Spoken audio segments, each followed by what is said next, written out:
Ang lahat ng opinyon, pagtingin, pananaw o kuro-kuro ng mga bisita at panauhin o mga anchors o host sa programang ito ay sarili at tanging opinyon at pananaw ng mga nabanggit at hindi opinyon o pananaw ng Aliw Broadcasting Corporation, mga producers o mga namamahala ng Aliw Broadcasting o anumang organisasyon na affiliated sa network at kailanman ay hindi iniendorso ng Aliw Broadcasting Corporation ang mga nabanggit na opinyon at pananaw sa programa.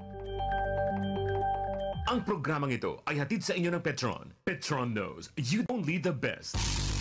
Karambola sa DWIZ. Programang sasaguhin ang iba't ibang isyu at mga balita. Karambola sa DWIZ. Tatalakayin, hihimayin at pagtatalunan ang iba't ibang mga isyu. Karambola sa DWIZ. Programang pwede kang mag-good pero for now, pwede ka rin mas-crash. At ngayon, narito na ang inyong mga karambulista at ang programa Karambola sa DWIZ.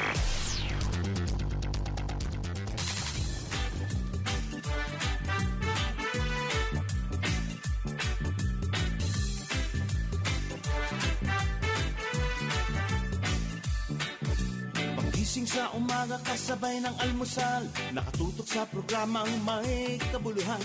Walang paligoy-ligoy, diretsyo na sa punto. Walang peke dito, totoong balita lamang. Astig na pananaw at malayang pamamahayag.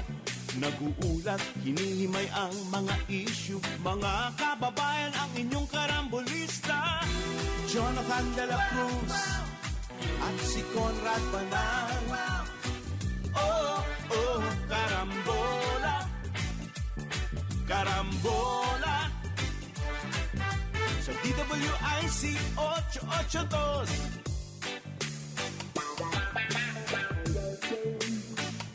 Magandang umaga po sa inyong lahat. Ako, nagula, ayan na po, nagkakagulatan na po. Magandang umaga po sa inyong lahat. Welcome po sa Karambola sa DWIZ Setyembre Agis 2025. 11. 11 pala, sorry, bakit September nakita 11. September 11. Ano yan, maligayang kaarawan sa ating dating Pangulo na si si Ferdinand Marcos Sr. Oo.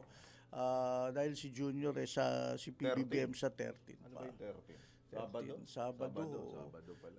Okay. Ito po si Joel Aksamana, ang inyong co-host sa Karambola. Ngayon ay medyo may magkakaiba tayo. Wala ang ating ilang magagandang lalaking kasamahan dito. Si paring Conrad Banal ay kasalukuyang mayroong paling iniindang konting karamdaman ay pinagdadasal natin ang kanyang full healing at recovery. Dala ng tag-ulan ba yan? Dala ng tag-ulan siguro at edad. Basta tag-ulan lang. Tag-ulan. Ngayon talaga ang buhay. Medyo nagpapahinga pa siya at baka bukas narito na siya. Meanwhile, ang ating isa pang kaibigang si Kong Jonathan De La Cruz ay nasa Ilocos ngayon dahil sa birthday anniversary ni dating Pangulong Ferdinand Marcos Sr. Nandun siya ngayon sa Ilocos kasama si First Lady Imelda Marcos at pamilya rin ng dating Pangulo at sila'y merong i-unveil daw na museum o monumento ron as well as may mga celebration din na gagawin at binibili kami ng tupik. So meron pa sa lubong na upuli bukas na tupik tsaka longganisa. Samahan mo na ng yung empanada. Lahat ito mga bawal pero ayos lang. Naimas. Yung pagkabigat.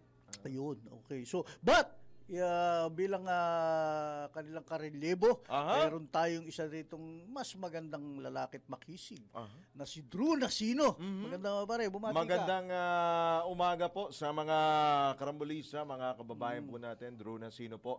Pansamantala pong umahalili sa mga senior tuloy. Mga poging Conrad Banal at Kong Jonathan De La Cruz. Kita nyo naman, mas maganda ang boses kaysa sa akin. Talaga sanay sa radyo broadcast. Pero teka muna, ang Karambola ay live tayo via DWIC 882 sa Facebook page and YouTube channel. Huwag kalimutang mag-follow, mag-subscribe, mag-like, share, and comment. Tayo po ay napapanood nationwide sa Digital Free TV Aliw Channel 23 at DWIZ News TV. Meron din tayo sa Signal, Sulit TV, Satellite, TV Plus at GMA for the Box. Ayan. Okay, good morning po. September 11, ako naalala ko to din dahil ito yung anniversary ng nagbagong mundo rito, yung 9/11. Ika nga, yung nangyaring, ilan ba sila? 18 terorista nag-take over ng ilang eroplano ba yun? Apat na eroplano at sa US. mahigit 3,000 taong namatay nun, lalo na sa World Trade Ilang taon na Center. ba? 24. Tama, 24th anniversary na pala. Naalala mo ba kung nasaan ka noon nung nangyari Sa yun? school, alam ko na, sa school School pa ka ako pa ba? nun eh. High school pa ako nun eh. Kami noon, kagulat-gulat nun kasi ano yun eh. Akala ko madaling nagjo-joke lang araw yung Ako kaklase rin. ko eh. Then biglang mapanood mo sa TV. Ayun na pala, totoo pala talaga. Totoo. At from then on, nagbago ang mundo lahat, lalo ng pagbabiyahe. Pag tayo nagsasahing papawid. At sa iba, sa lahat kahit saan. transportasyon.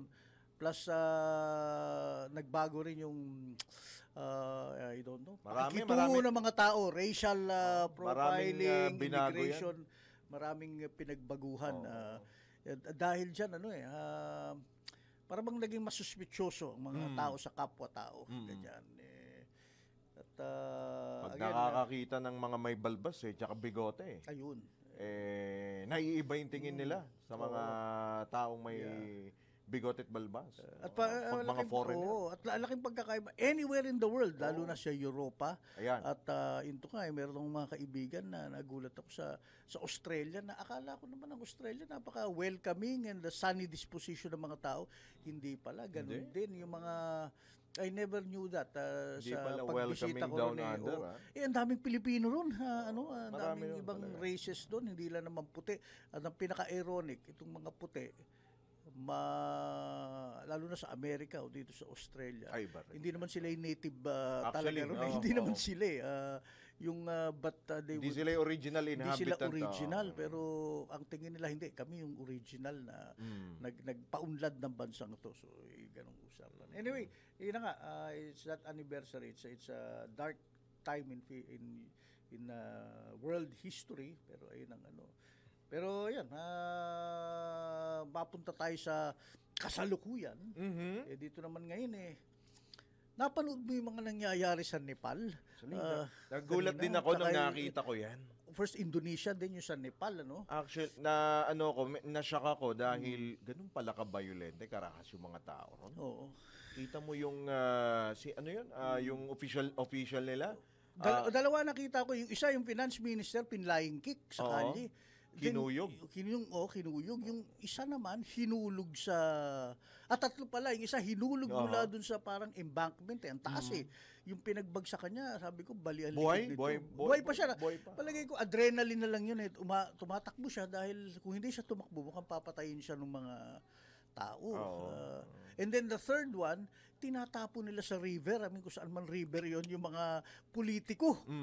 Now, meron pa pala, yung asawa nung nag-resign na prime minister. That was worse dahil yun, patay. Sinunog po ng buhay. Hindi to politiko, asawa to. Hindi natin alam kung contractor. Hindi, basta sinunog siya.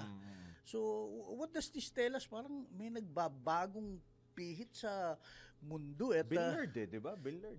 Billard nila.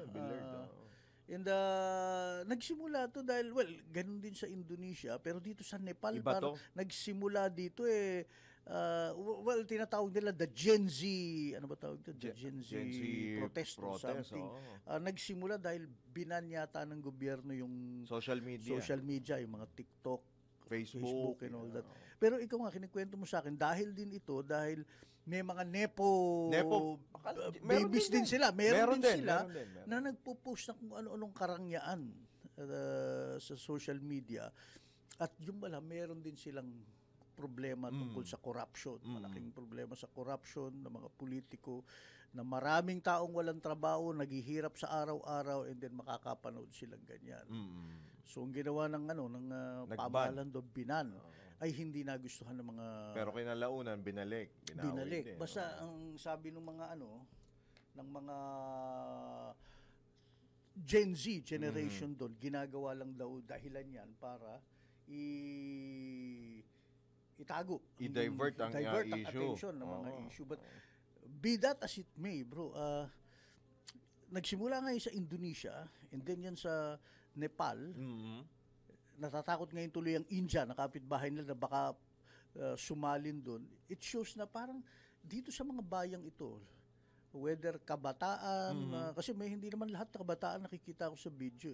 Halo-halo, iba-iba. Halo-halo, pero mga kabataan daw, lalo na Gen Z, nagsispearhead ng protest doon, is that umaabot sa isang boiling point ang mga tao doon. And ang reaksyon nila, hindi ko kabisado ang kultura. I always thought na mga Nepal, Hindu, so mas laid back, mas ano sila, what do you call this, mababait, at very spiritual. Halo ang mga tao dyan. Halo. Nepal, may Indian, may Chinese. May magkahalo. Pero ang inaano nila, sinasabi nila, hindi kami Indian, hindi rin kami Chinese. We are Nepalese. Okay, sige. I mean, ethnicity yung siguro Ethnicity, meron.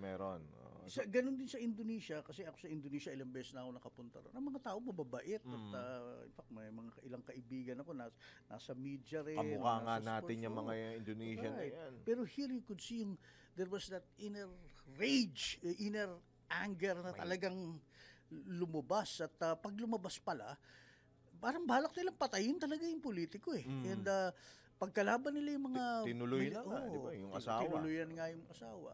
At yung mga pulis at military, nilalabanan nila.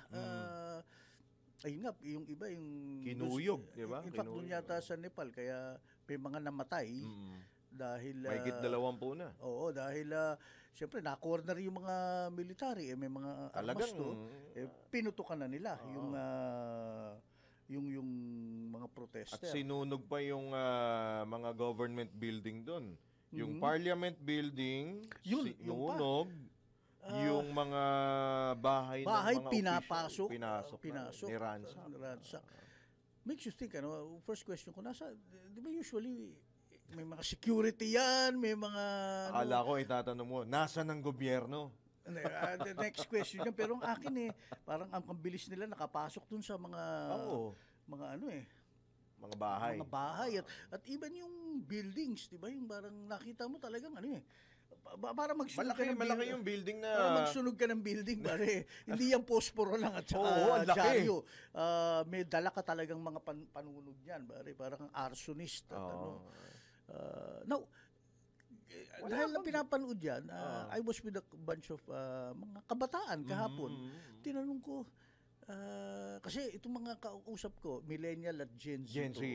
Wala sila nung panahon ng EDSA 1. Ewan ko, nandun na sila yung iba, pero batang-bata pa sila nung EDSA 2. Sabi ko, itong napapanood ba natin, do you think na pwedeng mangyari sa atin? Dahil alam naman natin may yung parallels nung pinagpoprotestahan nila doon, yung pinagpuputok ng butsi nila dito. Tayo ngayon ay pinagpuputok ng butsi natin. But nakikita bang maaring mangyari sa atin to? Sagot sa akin nung mga kabataang ito, at least for now, mga mga Gen Z at nagtatrabaho na, millennial, yung iba, nag-aaral sa UP, o saan, dumaan sila, pero through ako, lahat itong kausap ko kahapon, busy sa trabaho, in fact, ang kanilang mga pinoproblema ay really yung stress at yung mga boss nilang mga talipandas, whatever, at saka yung mahirap ang buhay, mahirap ang transportation.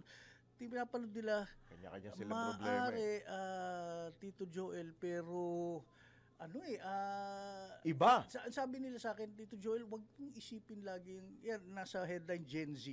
Dito sa Pilipinas, I think generational to Tayong mga Pilipino, Drew, feel free to jump in.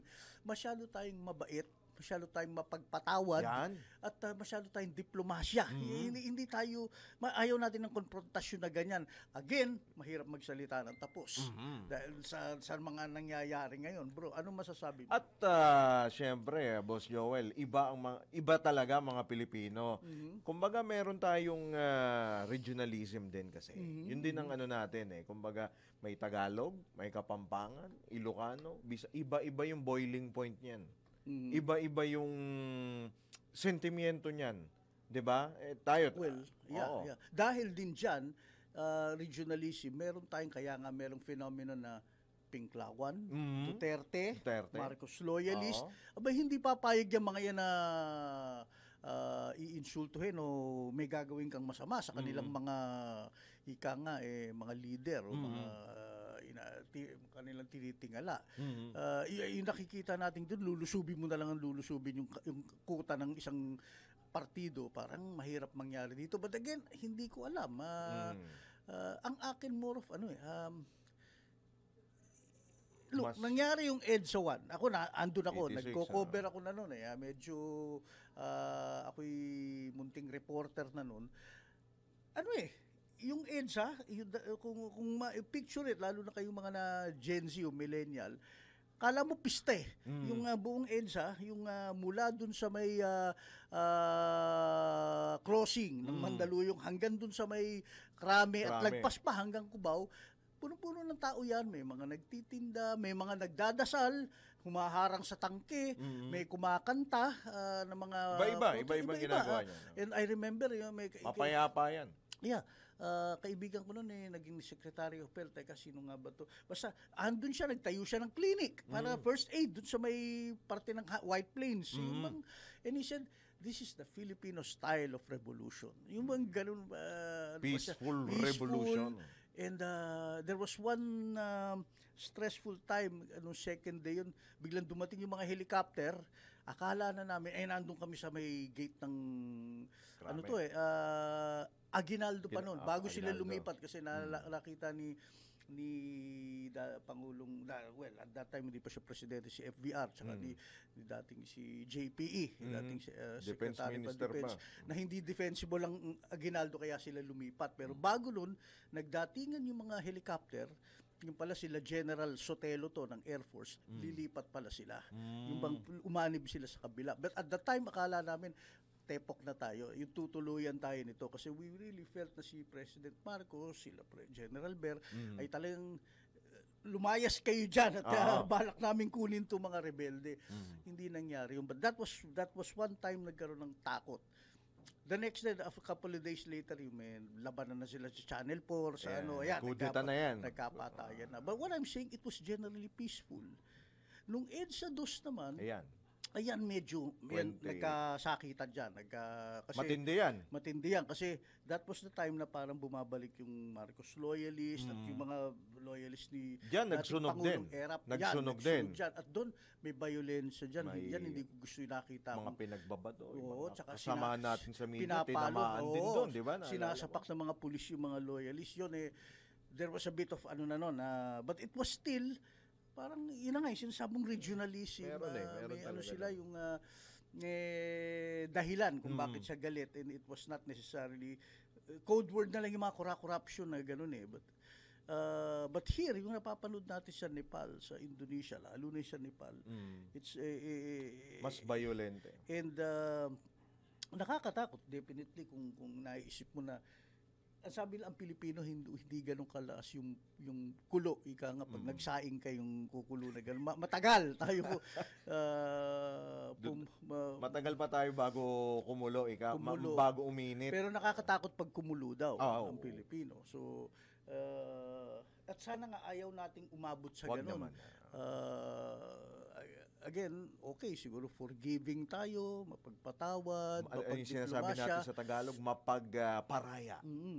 Pero yung kasi yung mga parallels na nangyari lalo na dito sa Nepal na may Nepo baby, yung impunity na magnakaw na wala nang pakialam. Pamilyar tapos politiko with corrupt business at wala silang pakialam kung makita natin o hindi. Seems very chilling, very telling na hopefully wag naman ganyan. And kaya nga ito yung gusto natin pag-usapan mamaya. May mga panauhin tayo. Ang inaantabayan na natin magkaroon ng independent investigation commission para ma-diffuse lang itong nangyayaring ito. Kasi definitely parang isa parang tatalakayin natin yan. Parang wala nang tiwala ang tao kung ang just Senate or congressional investigation. masyadong maraming nangyayari, masyadong Yaman din maraming lamang, nabanggit mo, Boss Joel, na yung mga protesta sa Indonesia, sa Nepal, bukas pala, merong Black Friday protest. ayun. So, Sino ba yung mga magpoprotestang yan? iba-ibang grupo ito eh. Oo. Mga makakaliwang grupo. May mga business group. Okay. Merong mga youth group. May mga grupo ng mga manggagawa. But Iba-iba. again, okay, ito minsan nagiging cynical kapag tumatanda ka o jaded ang tao, hindi naman cynical, jaded na diarista na newspaperman. These are the usual suspects eh. I mean, it's not as if yung mga taong bayan na nagpapagod, nagtatrabaho, bilang, bitawan natin yan, tara doon, at pumrotesta rin tayo, parang hindi mangyayari. But having said that, again, itong sa Nepal at sa Indonesia, at yun na nga, pati EDSA 1, naalala ko, EDSA 2, may tawag nila tipping point. Yung biglang, hindi, pwede mong planuhin lahat, pero hindi naman mangyayari basta-basta. But there comes a tipping point, isang point sa kasaysayan na biglang, naalala ko sa EDSA 1, nagtawag kasi ang EDSA 1, nagkulong si dating Pangulong FBR, Chief of Staff of the hindi pa PNP noon PC siya, at saka si Secretary Really sa Camp Crame. Tapos nagtawag si Cardinal Sin. Mga tao, puntahan kayo dito, protektahan natin. Sa radyo yan, sa radyo. Right. And this was the time, again, the tipping point was that dahan-dahan pala yung tao, yung kulo ng Pilipino, palaki na ng palaki kasi nagkaroon ng eleksyon, hindi alam kung anong talagang resulta dahil nanalo nga ang si Pangulong Marcos at that time, pero nagpoprotesta naman yung mga kasamahan ni dating Pangulong Cory. So negosyo was at standstill. Ang mga tao para bang dinaya yung ganun at corrupt at yung ganun. So and it came to yung konteksto na ang tagal nang nagmartial ni Presidente Marcos noon. So naghihintay ng pagbabago mga tao. So but may tipping point, may trigger. Sa EDSA 2, I think yung envelope yata. Yung paano ba nangyari? Yung ayaw buksan. Oo, kasi nag-i-impeachment. Impeachment noon. Naalala mo may nag-walk out. Sino ba yung mga nag-walk out noon? May mga nag-walk out pa. May mga nag-walk out at nag-dancing senator pa doon. Parang yung mga tao naman na tayo ba yun, pinaglululoko na ba talaga? Wala na ba silang hiya sa atin? Tapos yung envelope ayaw buksan. Suddenly, biglang nandito na sa may EDSA. sa hindi sa Krame, dito sa anong mall na to? Robinson Galleria. Wala pa yung simbahan dyan. Wala pa. Galleria. So, dyan nagpulong. May LRT na ba nun? MRT. Meron na. Kaya hindi pwedeng mag-rally dun sa tama, hindi pwedeng mag-rally dun sa harap ng Aguinaldo at Krame dahil may MRT na. Hindi gaya ng EDSA 2, wala pa yun eh. At pwede ka pang tumawid-tawid dun eh. Pwede ba? Ngayon, meron na. So dito ginawa sa corner ng Ortigas Avenue Ortigas Avenue at saka EDSA. Yung dating POEA. Right. Diba? Right. Naalala ko yan. Talagang punong-puno ng tao dyan at having said that, nga lang, napansin ko na yung puno ng tao doon. And I have to admit, halos lahat mga let's face it, mga Makati Business Club, mga Dilawan, elitista. And I mga was burgess. At that time, I was in the company na kasama doon, yung nandun din na halos lahat ng empleyado. At mapayapa. Mapayapa. Well, there was one, I distinctly remember a very attention-filled time. Senator National that time Sonny Jaworski dumating si Sonny Jaworski is well known yung dun sa side nila, both Marcos loyalist at saka ni Erap at that time kasama pa niya yata si Congresswoman Tingting Kuwang. Ewan ko kung bakit siya pumunta. I mean, that was a wrong thing to do. Pumunta siya dun sa may mall side nung Robinson Galleria. Kinonfront siya nung mga demonstrador at it could have been ugly pero may mga nakaawat at malaking bagay but doon ko nakita kasi nandoon ako yung tsaka napanood ko yung video later. It could have turned ugly kasi one of the things napansin pag may mga ganyang protesta at tapos sa Nepal Huwag kang hahara-hara diyan kung hindi ka kasali dun sa mithiin ng mga At lalo nagpoprotesta. na kung hindi ka rin namang kapartido. Ayun, hindi pwede rong darating kang teka muna, magpakahinahon tayo. Nako, ikaw ang tatamaan ng hinahon ba, sa mga ganyang ano. So, pag ganyan, mabuting nasa labas ka. Bayaan mo yung mga taong ilabas nila ang kanilang ano. Mag-giveaway ka. Mag-giveaway ka. Kasi kung hindi That is not the time para sa... Kasi kung hindi mo kakulay yung Naku, oo. yung mga nandoon sa isang aktibidad na yan, demonstrasyon, ay mag-iingat ka rin. Kasi yan, may talagang, yung binabanggit mo nga, may tipping point eh. May tipping point. Diba? Kapag sumabog na yan bigla, kawawa naman din. Makukuyog ka dyan. Right. Diba? Ngayon sinasabi mo na mayroong mga naka-schedule na rally pala. Bukas. Interestingly, nasa balita ngayon, at totoo silang balita yung Homeowners Association ng Forbes Park at saka Homeowners Association ng Manila Polo Club, among others yata, ay humihiling ng security. Sana yung nabantayan ng kanilang mga subdivision, hindi subdivision man, villages. Yeah. Mga village. Bantayan na at baka daw Exclusive para lang villages. baka sakaling yung mga rally sinasabi mo baka mapadpad do, mag-spill over ika nga. Pag pinapakinggan mo yun, nakikita mo na nakapanood din ito sa Nepal at kinakabahan sila. Pero ito, babanggitin na natin. Ikaw ba rin sa subdivision mo, hindi ka naman kinakabahan doon? Hindi naman. Ako lalo na hindi Protektado rin. naman tayo doon. ng ano. Ako, tricycle driver ang poprotekta sa amin doon. Pare. Sa amin, mga jeepney driver. Pero yung lulusubin tayo doon at babatuhin yung bahay nyo dahil meron kang 30 sasakyan. Wala naman siguro. Ano yung sasabihin mo? Yung mga lugar na binabanggit mo. Manila Polo Club at saka Forbes Park. Forbes Park. Bukas ang mga lugar na pagdarausan. Saan ba? Maynila. Siyempre. Menjola. Sa may Liwasang Bonifacio. Bro, alam mo, nung panahon ng EDSA 1, EDSA 2 din yata kadali lang palang marchahin pare mula dun sa EDSA hanggang dun sa Malacanang. Hanggang dun sa PTB4. Ang tao, ang bilis gumagalaw.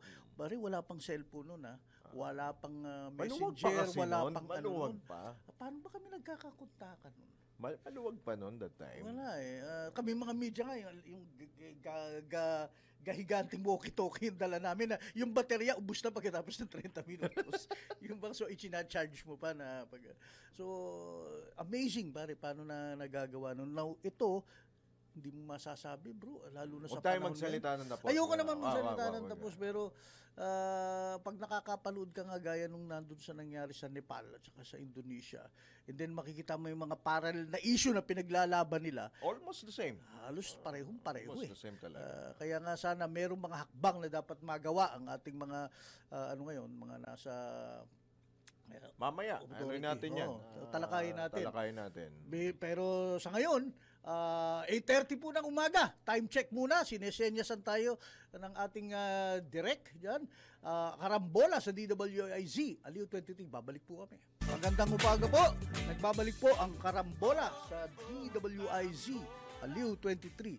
8:33 ng umaga. Ito po ang inyong lingkod si Joel Aksamana. Kasama po natin si Drew Nasino dahil yung ating dalawang magandang lalaki kasama, si Conrad Banal ay medyo may karamdaman lang at si Kong Jonathan de la Cruz ay nasa Ilocos ngayon dahil celebration ngayon ng kaarawan ng dating Pangulo ng Pilipinas si Ferdinand Marcos Sr. Nasa linya po natin ngayon. We are honored na nandito ating guest si Congressman Chel Jokno ng Akbayan Party List. Magandang umaga po, Congressman. Magandang umaga po, Kong. Magandang umaga po sa inyo at sa lahat ng nakikinig sa Karambola. Opo. Ito si Kong na may selfie kami nito nung bumisita rito sa stasyon natin nung panahon ng kampanya. Sabi ko, Kong, hindi sabi ko ba't naman hindi na senador hindi mas okay daw sa congressman. And na position at you've been showing that congressman ang ganda ng inyong mga katanungan itong nakaraang mga congressional hearing doon sa flood at control may projects. napiga kayo, Kong. Oo. Ay, maraming salamat po at trabaho lang po yan. Pero kung ito meron na sa balita ngayon, nanawagan kayo na talagang para yung mga peers nyo sa House, ba't hindi ba ilabas na yung statements of assets, liabilities, and net worth, yung waiver, and all that? Bakit nyo po ba nasabi yan, yung brought that forward? Actually, kung tutusin ay utos po yan ng ating saligang batas at mismo ng Code of Conduct of Public Officials. Klarong-klaro kasi sa batas natin na dapat accessible sa publiko ang mga salin ng lahat ng mga lingkod bayan para malaman ng lahat kung sila ba ay maayos at diretso ang pamamalakad o kaya ay baka may mga kung ano-anong ginagawa. Yun ay para din maibalik natin ang kumpiyansa ng sambayan ng Pilipino sa mga institusyon natin, lalong-lalo na sa Kongreso at sa Senado. Maganda nga kung sabay-sabay lahat maglantad dahil mas makakabuti sa atin lahat sa pamamahala po yan. So, open ho kayo. Pero kung merong there's a school of thought na may galumpan na baka alam niyo na, lalo na sa panahon ng social media, sa panahon ng sensationalism ng media natin at yung init ng simbuyo ng damdamin ng mga tao, baka ma-misunderstand, miscomprehend yung some of yung nakalagay natin na potential conflict of interest or things like that. Because truth of the matter is, meron talagang mga mambabatas na meron mga side na negosyo bago sila naging politiko, ginagawa na nila yan. Bilyonaryo na, bago maging politiko. Baka, di ba, yung bang hindi malagay sa proper context yung mga maisiwalat, mailantad. May danger ba na ganito? Yan ang depensa nila, syempre. Apo, may platform naman po kasi ang lahat ng mga mambabatas na ipaliwanag kung ganun nga ang sitwasyon at dati na sila ay mayayaman. Tingin ko wala namang problema yun at makikita naman yun sa kanilang pamamalakad kahit noon pa. Well, in fact, naging curious ako sabi ko, doon pa sa ibang mga bansa ay madali pang makuha ang mga salin nila tulad ng salin natin. Sa Amerika halimbawa, pati yung mga justice ng Supreme Court doon, pwede mo makita yun online. Kahit hindi ka American citizen, makukuha mo yon. Pati yung mga naging kliyente nila dati, yung mga kung sino yung ka-dinner nila, ganun nandoon. Bakit kung kaya nilang gawin sa ibang bansa yan, ba't di natin kayang gawin dito? So, dapat mas maging maluwag din tayo para masilip yun, Kong. Okay. Tingin ko lang, at ako'y medyo nalungkot nung hinigpitan nila yung mga requirements kasi kung titingnan lang natin yung batas, ang nakalagay lang naman sa Code of Conduct, basta't mamamayang Pilipino ka at magbayad ka ng minimal fee, makukuha mo na agad dapat ang salin. Okay, tama. I mean, well, in an ideal world nga. Pero dapat ganun, forget diba? Ideal world. Tama lang yung inyong minumungkahi rito. Lalo na sa panahon ngayon at makumpiyansa man lang ang tao na above board ang ating mga mamabatas. Maging transparent, Kong. Opo. Yun ang hinahanap ng mamamayang Pilipino ngayon. Yung malaman ba, ano ba talaga yung natuto. At alam nyo, dito sa nangyayari mga investigasyon, dami rin nalilito. Dahil ang daming lumalabas na kung ano-ano mga aligasyon. Kaya para sa akin, mas maganda kung kami rin po nalilito na lang. Pero yun nga, yun, nabanggit nyo yan, Congressman Chelo, Chel pala, talagang ang inaantay na ngayon ng tao, parang wag na Senado o Kongreso mag-imbestiga nito. Let's go for an independent commission hindi politiko mga nandito. Hindi mambabatas. At meron tayong mga whatever, financial guys, forensic, everything, audit, AMLC, BIR, whatever. Galing sa private sector. Galing sa private sector meron. Kapag ganyan saan naman tutungo yung kasalukuyang investigasyon ng Senado at sa inyo, yung sa House? Sinasang-ayunan ko po yan. Dapat talaga magkaroon ng isang independent investigation na yung mga uupo doon ay hindi mga mambabatas, kilalang mga at nire-respetong mga kilala sa iba't ibang mga fields na nakakabahagi dito. For example, maganda kung meron tayong retired justice na kilala, na respetado, meron tayong mga experts sa engineering, meron tayong mga experts sa financial analytics. Yan yung, actually, kahapon, nag-hain na kami niyan. Nag-file kami Okay. ng bill na magkaroon na ng independent commission at bigyan siya ng sapat na ngipin ng powers para makapag-compel ng production ng documents, makapag-contempt kung kailangan mag-contempt, makapag-bigay ng immunity. Halimbawa, may mga whistleblower at pati mag-recommend ng witness protection. Okay. So talagang armed with Billion at pinag-usapan natin malaking pera ito. Mas malaki pa dun sa PDAP scam ang pinag-uusapan Pero, natin dito. Congressman, hindi ba ito yung hinihiling, ito yung kasalukuyang sabi ni Presidente Bongbong Marcos na within 48 hours yata or shorter, talagang i-announce na kung ano yung makeup at ano ang powers ng commission na to. Within this week, announce Within this week ba?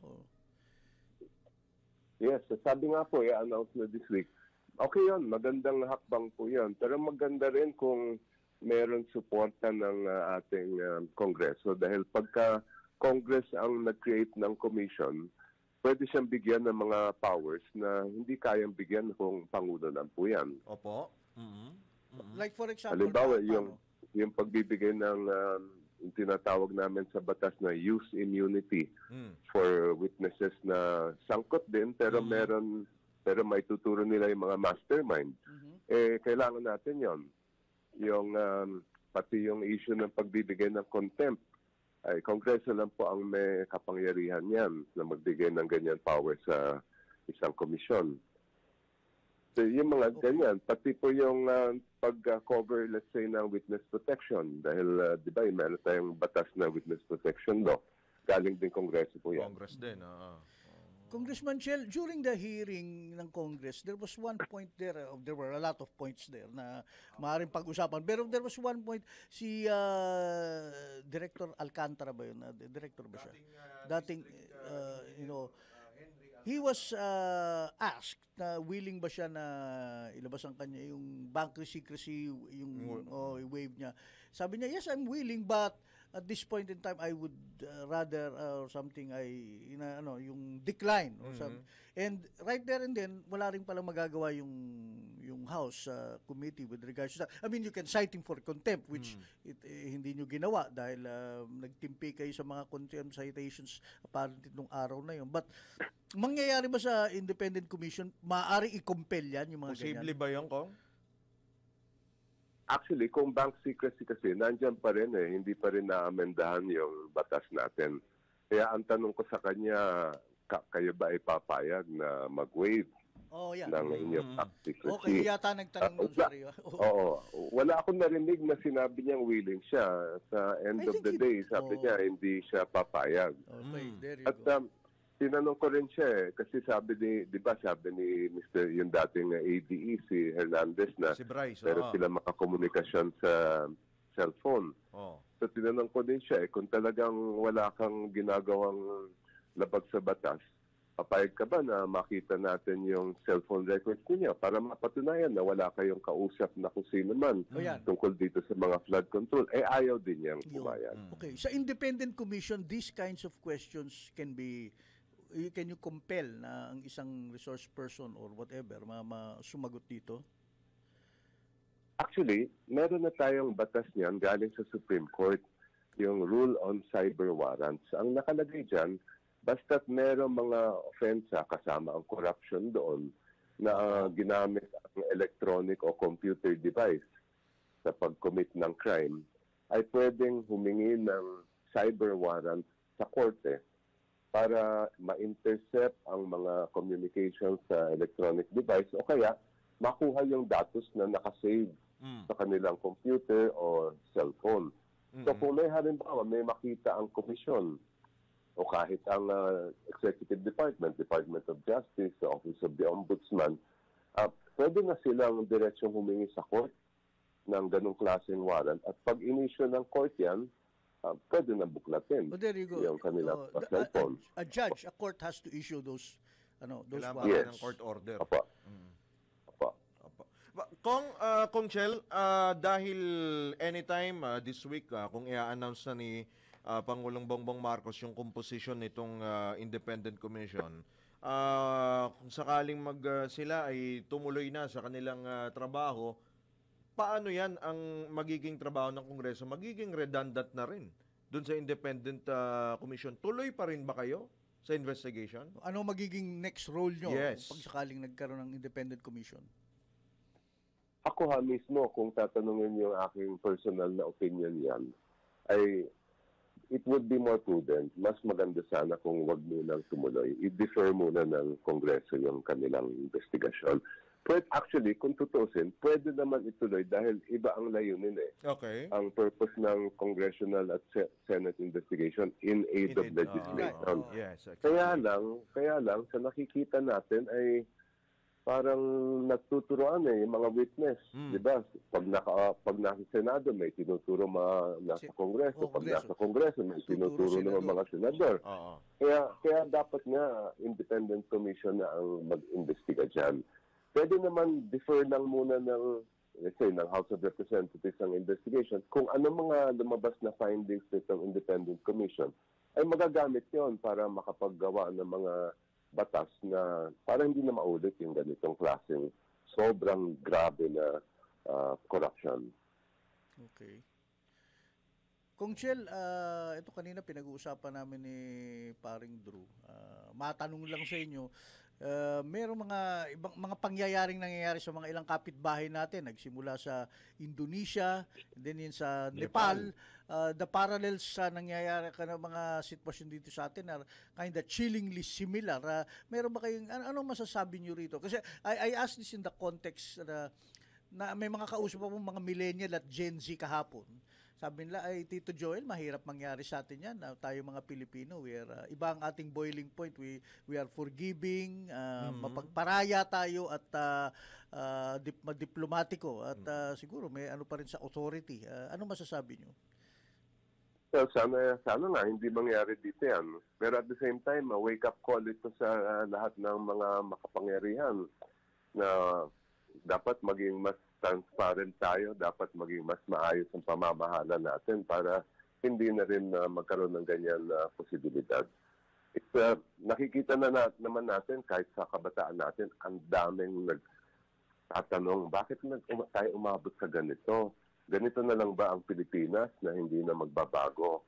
At we have to provide them with concrete yung ebidensya ba, resibo na hindi na po mangyayari ito ulit. Sisiguraduhin namin na wala nang ganito sa mga kinakaharap natin mga araw at taon. I see. And di mga bagay na hindi makukuha sa mga congressional hearings or senatorial hearings o mga press con or press releases, hindi mababandid na ganun sa tingin nyo? Hindi na po, sawaan na tayo dyan eh. Kailangan may makulong na may mapanagot. Hanggat mangyari yon, parang usap-usap na lang ang nangyayari dito sa atin. Yun yung isang bagay na sa tingin ko lumalabas din sa mga survey natin. Ang hinahanap ng taong bayan ay pananagutan, accountability. Ang tagal-tagal na hindi pa natin nakikita. At kahit mambabatas, dapat managot basta't nagkasala sa batas. Di ba, Kong? Opo, sabi naman dapat walang mangibabaw sa batas, hindi ba? No one is above the law. Yung problema kung Chile, I mean, historically we have a terrible batting average when it comes to pag-aayos mga corruption issues na to mula nung kay panahon ni Napoles and all that. So it seems na lalong na mga tao nagiging jaded. Tama po yan. Actually, may mga depekto tayo sa sistema. Halimbawa, maganda sana kung gawing top priority ng ating mga hukom ang corruption cases. Kasi meron tayong nababalitaan, may corruption case na galing pa ng panahon ng martial law hanggang ngayon nakapending pa. Hindi naman pwede yan. Ilang dekada na yan, 4 na dekada, 5 dekada, nakapending pa rin ang kaso. Hindi dapat gano'n. Dapat unang-unang malipis at matapos ang corruption cases dahil pera ng bayan na pinag-uusapan dyan. Yun ang isa. Pangalawa po, yung ating conviction rates, medyo maganda na ngayon na inayos ni Secretary Remulla yung Ngayon, certainty of conviction na yung hinahanap nila sa mga kaso. Pero maganda, kailangan din magkaroon ng reforms ang ating PNP dahil hindi sila kumakanap ng sapat na ebidensya pangkaraniwan na para makapag-convict o ma-establish yung guilt ng isang akusado. Ang ginagamit nila ay case build-up, Opo. police work, case build-up, gano'n. yes. Kasi sa ngayon, tinanong ko yan sa kanila nung humarap sila sa Kongreso last week. Sabi ko, ginagamit niyo pa ba yung solution at clearance rate sa inyong batayan sa inyong performance? At ang sagot ng PNP sa akin, opo. Tapos pinaint out ko, sabi ko, ang clearance solution rate, ibig sabihin lang nun ay nakapagsampa kayo ng kaso. Hindi niyo masasabi kung sapat yung binigay niya ebidensya na sa DOJ para masentensyahan yung kinasuhan ninyo. Dapat on the same page ang police natin at ang DOJ para siguradong makukonvict at mapaparusahan yung mga karani na yan. Akala ko naman ho kasi sapat na yung magpe-press conference ngayon, mga nakaposas na at nakasuot na ng presong t-shirt yung nahuli. Pinakikita sa sa yung media. nahuhuli. And it shows the perception ng mga tao na may nangyayari, may nagagawa. Kulang yon yung kung ibig sinasabi nyo. Apo. Kong, sa nakikita ninyo dito sa sinasagawang investigasyon, sino ang let's say, sabihin natin, least guilty, most guilty dito sa investigation ninyo? Naku, mahirap sabihin yan. Alam nyo, sa 3 dekada na ako'y abogado, ang dami ko nang nakikita at nakakaharap ng mga testigo. Iba-iba talaga yan. Meron magsasabi ng konting katotohanan, pero yung iba'y palabok lang. Meron magsasabi ng bihira, yung nagsasabi ng buong katotohanan. At may sarili-sarili din mga agenda at motibo yan. Kaya bago po tayo maghusga sa mga naupo sa Senado at dito sa Kongreso, dapat tingnan muna natin, unang-una, yung bang mga kinikwento nila ay personal knowledge nila. Kasi kung chismis lang sa kanila yon, kung pinagsabihan lang sila, hindi sapat na ebidensya yon. Pangalawa, ay sinasalba ba nila yung sarili nila? Kasi kung ikaw ay nasa sitwasyon ng ganyan, na sangkot ka sa bilyon-bilyones na plunder, siyempre, kung anong pwede mo sabihin dyan para masalba mo lang sarili mo. Kaya we have to take all of these testimonies with a grain of salt. Kailangan talaga malalim ang pag-assess natin dyan. Kaya nga dapat meron tayong independent commission. Ayun.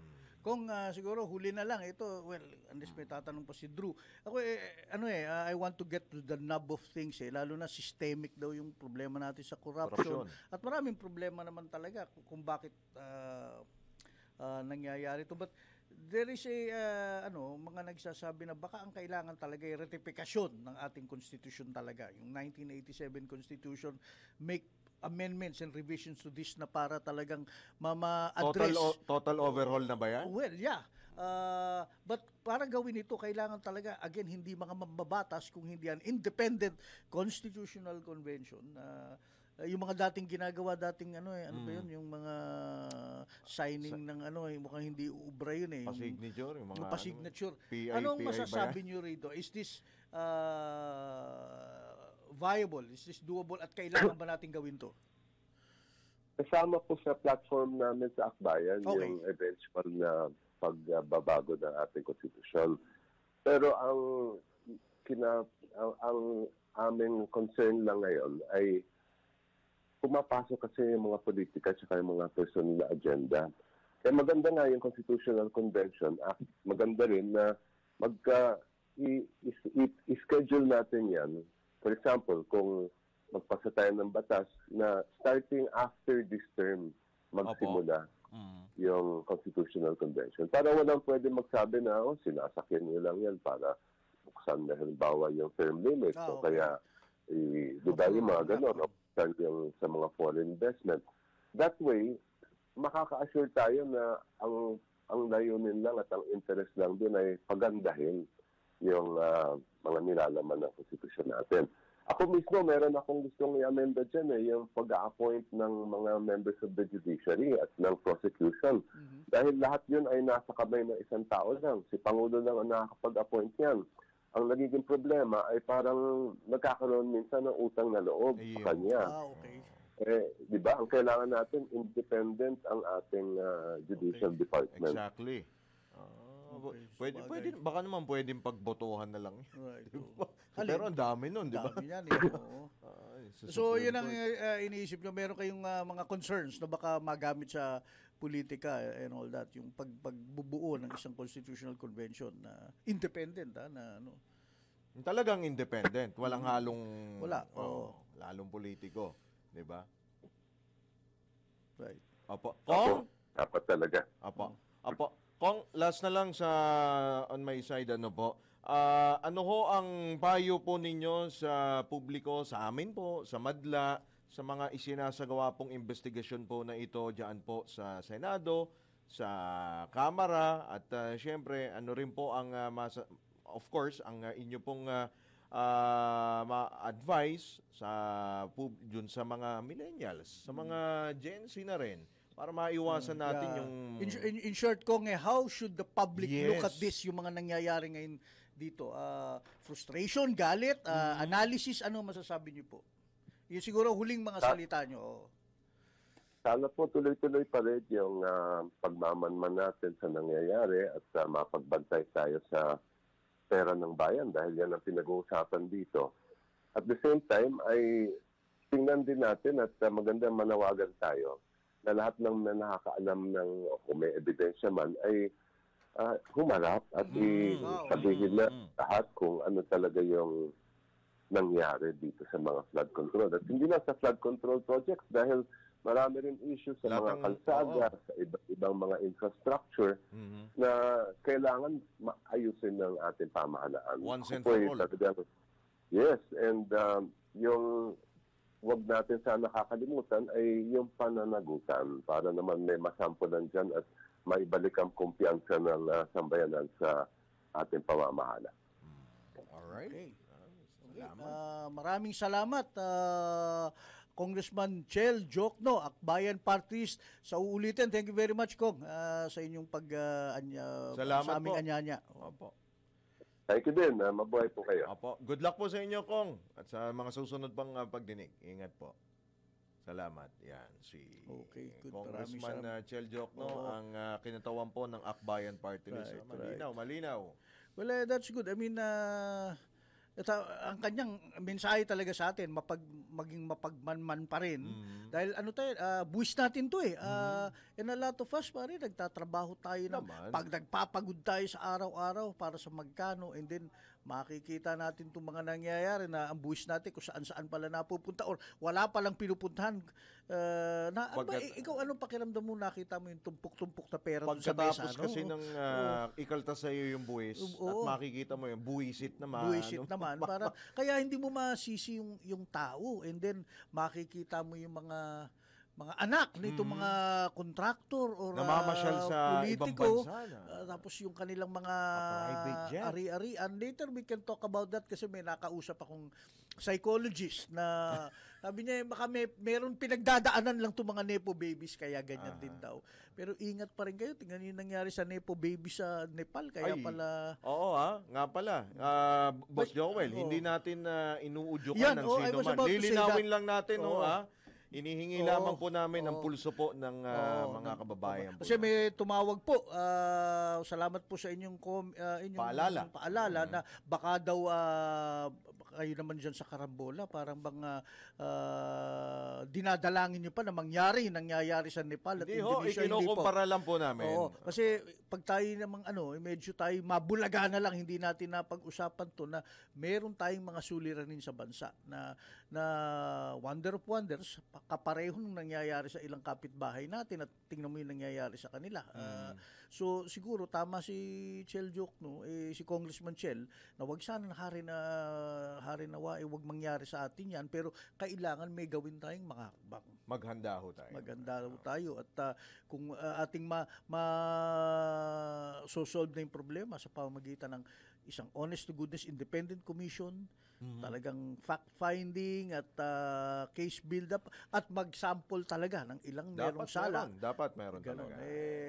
Again, I agree kasi nangyayari ngayon sa Senado at Kongreso batuhan ng batuhan. At let's face it, merong mga tinatamaan, di natin alam baka wala namang kinalaman to or something but sa social media, sila'y ika nga punong-puno gulping-gulpi na. May iwasan to pag meron talagang masusing investigasyon na independent. Independent talaga. At syempre, yung epekto ng mga nangyayari, yung sitwasyon po sa Senado, sa Kongreso, sa in general, sa gobyerno, di ba? Yung sinasabing corruption, yan po ay may epekto rin syempre sa ekonomiya. Right. At mamaya pag-uusapan natin po yan. Meron tayong panauhin din na maaari nating tanungin tungkol dyan. Magbabalik po ang karambola sa DWIC Aliw 23 maya-maya 9 a.m. po ng umaga. Nagbabalik ang karambola sa DWIZ Aliw 23. Ito po ang inyong co-host na si Joel Aksamana. Kasama natin si Drew Nasino. Siya ang medyo mahalili habang wala yung ating ilang mga gandang lalaking kasama. Si Conrad Banal, na kasalukuyang merong nagpapahinga at nagpapagaling sa kanyang karamdaman. Hopefully, narito na siya bukas. At ang ating isa pang kaibigan na si Kong Jonathan de la Cruz na kasalukuyang nando naman ngayon sa Ilocos. Bumiyahe yung kahapon dahil anniversary, birthday hindi anniversary, ng dating Pangulo nating si Ferdinand E. Marcos Jr. Senior. Pero ngayon, maganda yung ating pag-uusap kanina. That was the political side ng nung mga pangyayari sa Pilipinas. Ngayon naman punta tayo sa the economics of it. Eto na kaya yun? Yung lumalatay? Anong epekto? Epekto? Diyos ko, ewan ko ba. Pero ito, nasa linya natin. Kami po'y natutuwa at tinanggap niya ang aming anyaya. Si Professor Astro del Castillo, isang tanyag, ekonomista at financial analyst. Professor Astro, nasa linya ka na ba? Magandang umaga, Prof. Po. Good morning. Oo. Joel, Drew, magandang umaga. Magandang umaga. Kumusta na? Oo. Salamat. Okay naman. Kahit na-stress tayo nung mga nakarang araw, no? But laban pa rin. Nakafocus pa rin tayo sa ekonomiya rather than politika.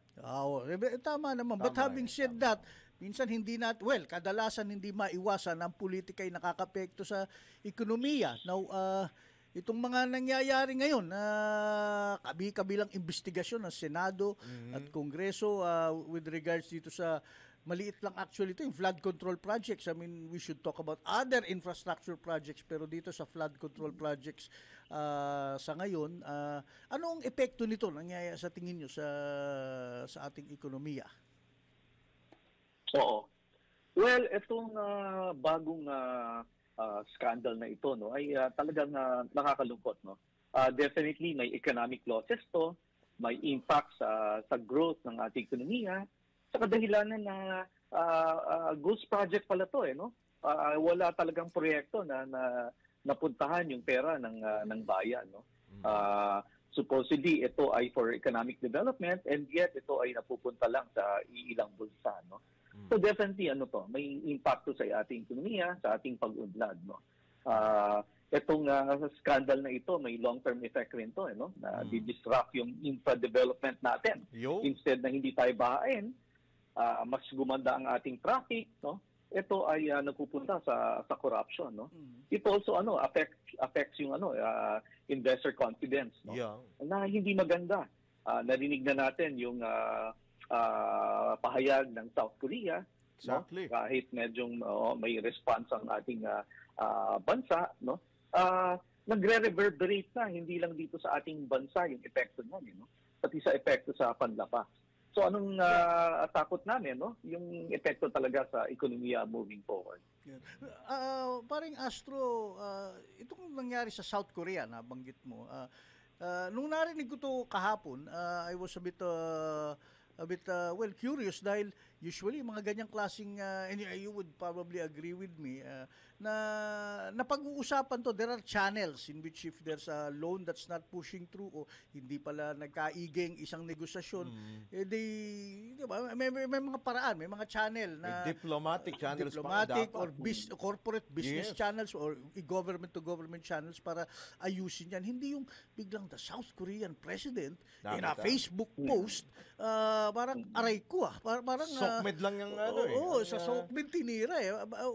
Tapos tuloy yung response naman na sinasabi mo ng gobyerno, pati si DAR Secretary Secretary Conrad, Estrella na Estrella. sabi, hindi, ano yan, France naman ang kausap dyan, hindi lang nagkatuloyan yan dahil gusto nila isang lump project, ang gusto natin ay broken down into 300 plus components or whatever. Ito, utang ang sinasabi dito, 28.8 billion pesos. Ano masasabi mo rito? What's the difference here? Bakit ganitong kinalabasan?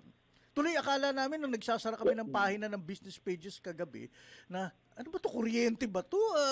Papatulan ba natin to? But kay totoo pala. Totoo. Ano masasabi mo, sir? Yes, Joel, no? Drew, actually, kahit ako, pinakonfirm ko sa staff ko kung talagang totoong balita to or fake news, no? Eventually, it was true, no? Iba yung approach niya, social media. So, alam na natin kung anong intent nila, no?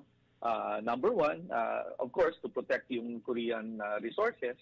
Pangalawa is, siyempre may politika rin siya, no? Namulitika rin siya sa Korea. May problema rin sila doon. Yes, oo. Medyo magulo rin sila doon eh. So parang isa yan sa mga pagpogi ni Korean president, no? Pero legitimate rin naman yung concern niya, no? Gusto lang rin niya ipahayag sa kanyang mga constituents na don't worry, hindi mawawala yung resources natin dahil tumataas din ang bilihin sa atin at madami pa silang problema, no? So yun yung parang more or less yung message niya, no? Na unfortunately, tama naman, no? Dapat naman talaga maging concern. Kung itong pondo na pinag-uusapan ng Korea or ng Korean president na talagang pangungutang dito sa ating bansa, talagang 100% truth naman yan or sabi nga ng Pilipinas ay iba naman ang paningin nila, whatever yung perception, it really hits us, no? So hindi lang Korea nakatingin sa atin, no? Pati ibang bansa, baka pati nga si Mars at si Pluto nakatingin na rin sa atin, which is nakakalungkot no? Nakakalungkot talaga yung mga detalye ng kwento, no? Pero again, kami sa business, sa academe, yun talagang pa rin ang panawagan namin. Mas maging proactive sana ang lahat, no? Pero nakapokus pa rin sa ekonomiya. Oo. Nakapokus pa rin sa ekonomiya. Kailangan makihalahok talaga ang lahat, no? Nakakalungkot, nakikilahok lang tayo sa social media. Nakikita natin yung mga ibang bansa, yung mga mamamayan nila ay nakikipagdebate talaga, no?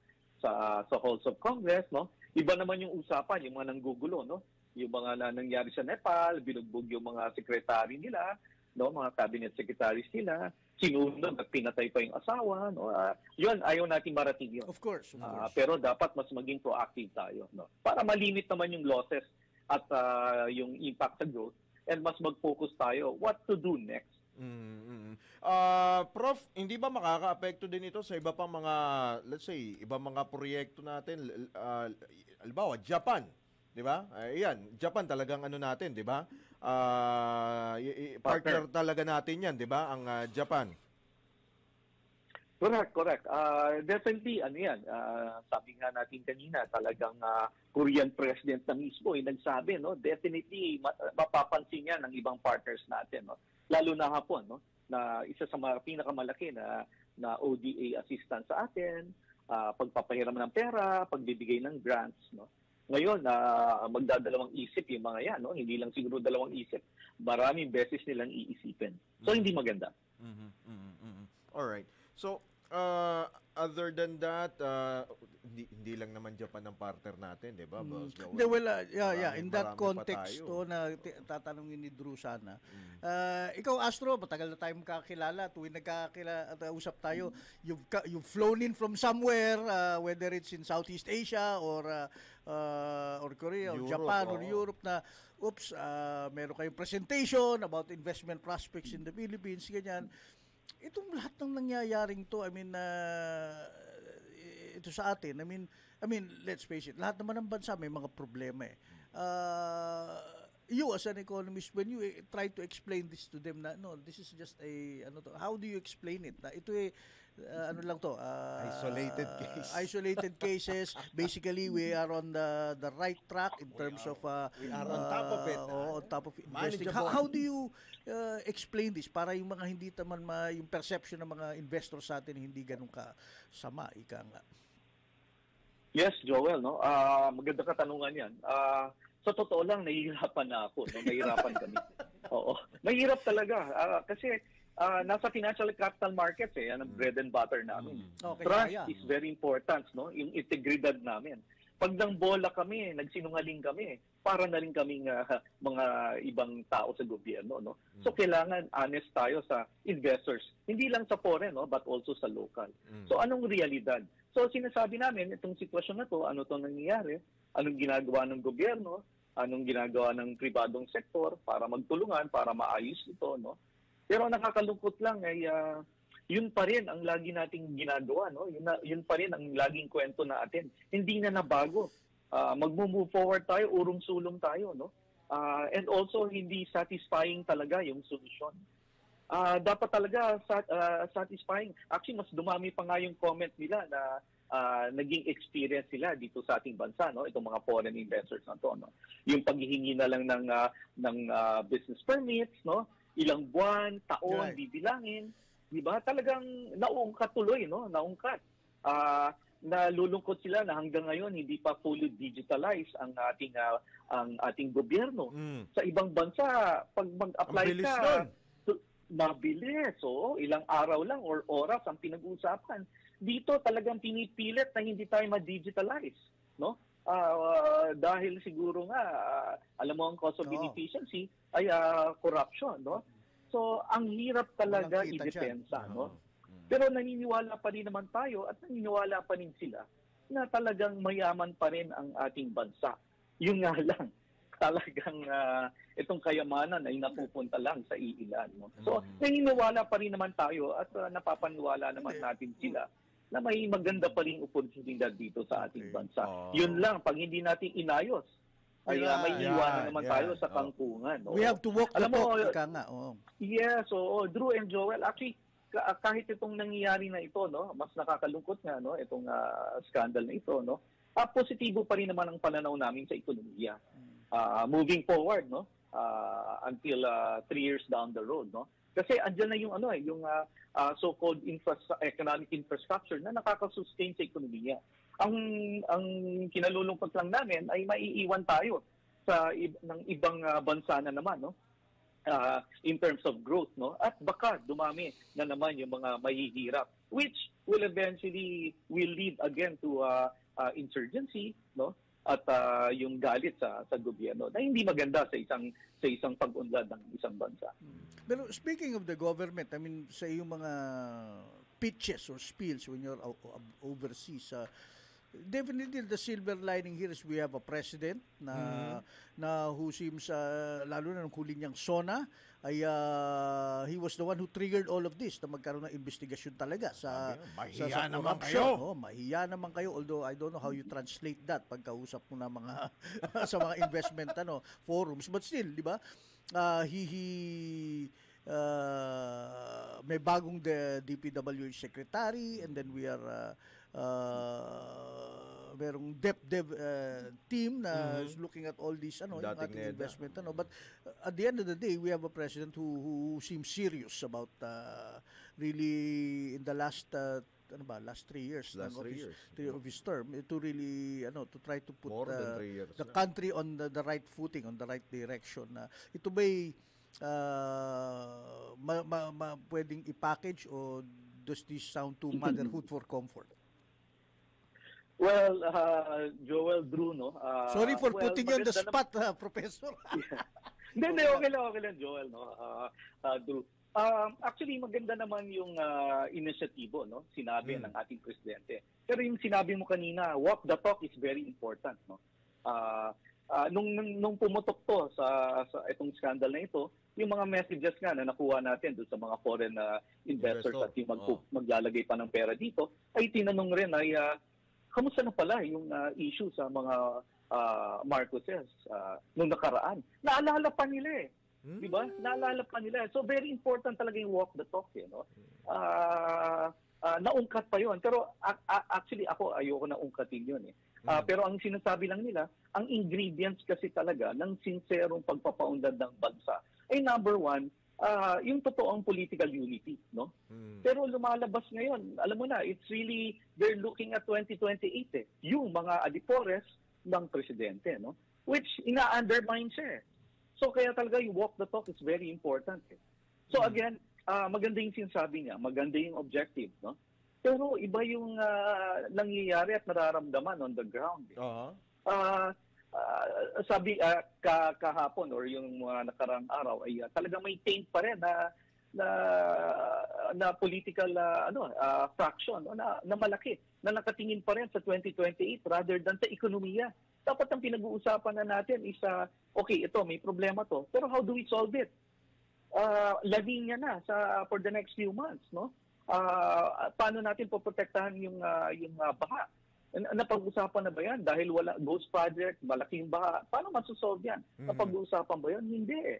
So, ang impact na naman sa ekonomiya, tayo naman magsasuffer. Magkano ang epekto ng traffic sa ating bansa sa isang araw? Ang laki. 3.5 billion sa isang pag-aaral per day, ha? Joel, Drew, 3.5 billion. Oo. May corruption ka pa. Diba? Hindi na ayos yung infrastruktura mo para maayos yung trapiko. So itong 5.5 billion per day ay lalaki pa. No? So yung epekto sa mga social programs, instead na malagay doon, ay napabagal pa, no? Ay talagang maki-question yung pag-unlad. So again, we laud the president, no, on his intent, no. But sabi niyo nga kanina, walk the talk is very important. And also the ingredients for successful implementation of so-called reforms. So really, ang tingin natin, first step is really, I'm not a political analyst, no, but political unity. Tama yung sinasabi ng investors eh. I'm sorry, political what? Political? Unity. Unity. Unity. Unity. Kala ko wala unity. Naka-focus pa rin sa Pero teka muna, sa 2028 pa rin eh. Naku, no? Yung mga napalitan yung nasa Senado, yung sa Kongreso, andyan pa rin, no? Yung mga naka-question pa rin yung mga leaders doon. Ang root of all evil is the budget for this year. Oh well, no? Speaking of the budget, ayan na nga. Definitely Budget mukhang yan season gusto ngayon. nilang tutukan talaga yan. Kaya nga maraming nagko-call nga na mag-independent commission para sa investigasyon ng flood control. Get it out of the way because both Congress and Senate, they have a lot of work to do really on putting together our budget for 2026. Ano masasabi mo ron? Well, tama, no? But again, these are the same people, eh, no? Kaya nga, wala naman tayong pinatatamaan na tao, no? Na politiko or government leader. But somehow, they should be prudent enough to step aside, no? And give it to others who are more not involved in this intrigue, no? Mahirapan talaga tayong mag-move forward pag hindi na settle to. Independent commission, well, okay rin yan, no? However, nakakalungkot lang na talagang mukhang wala tayong tiwala sa mga ahensya na talagang responsable sa paghahabol na itong mga masasamang taong ito, no? That we had to resort to independent commission. So, kami ang pananaw namin dyan sa independent commission na yan ay sana proper representation ng sektor, no? Hindi personally dapat ang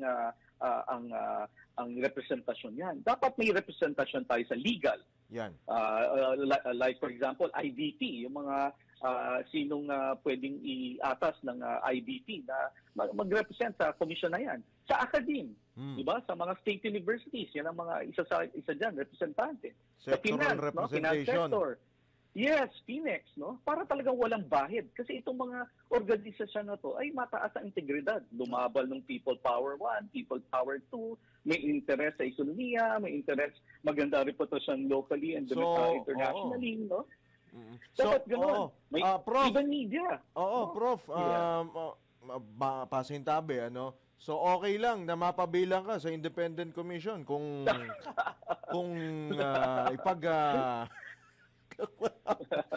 okay lang. Drew mas maganda nga represented by organization. Lahat. Talagang subok na. Oo.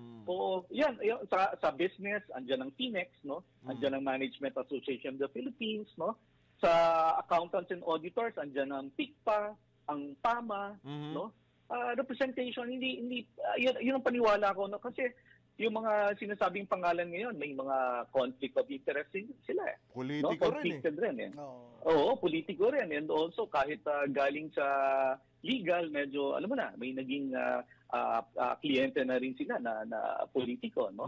At may kinikilingan na, no? So, I think it's really more of yung mga independent-minded organizations. Sila mismo pipili, no? Sila magkakagulo. Sino ba ipapadala ng Integrated Bar of the Philippines? Sino ba ipapadala ng FOCAP? Halimbawa, for example, media, no? Taga-FOCAP ang iyan mo para local and international, no?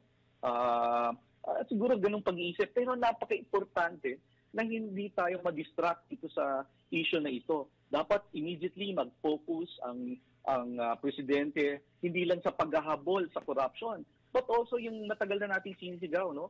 Food security, no? I-address na yan. Ipasa na yung Land Use Act. Kailangan. Energy, yun yung pangalawa. Yes, para mas magmura, mas maka-attract tayo ng investors, no? Tingnan mo yung mga ibang bansa, andun sa kanila si Apple, andun sa kanila si HP, yung mga malalaki, sila Nike, sila Adidas. Sino nga andito, Joel? Sino andito, Drew? No? Paano tayo makaka-attract pag hindi natin i-address itong mga Andito po problema kami, Prof. sa ekonomiya? Andito kami. para makatawa. Professor Astro, I mean, you mentioned kanina, and ito madalas kami, pag personal kami nagkikita ni Professor Astro, lalo na sa mga lugar na malayo sa stasyon, malayo sa media, ay relax. Binanggit mo kanina na I knew that you would bring that up, political unity. Well, this administration came into power on the bandwagon, on the wings of political unity, kaya nga Uniteam. Now, ngayon binanggit yung political unity, we do know, tayong dalawa, si Drew alam din to, that buses left the station. Tapos na tayo dyan. They are about as unified as a dog and a cat. Talaga malabo na talaga. Tinatanong ba ng mga investor yan, ano ba ang 2028? Saan ba patungo? Because they would want to know who to deal with at ano ang ba kanilang strategy to deal with the future. Gusto nila ng malinaw na direksyon. Malinaw na direksyon.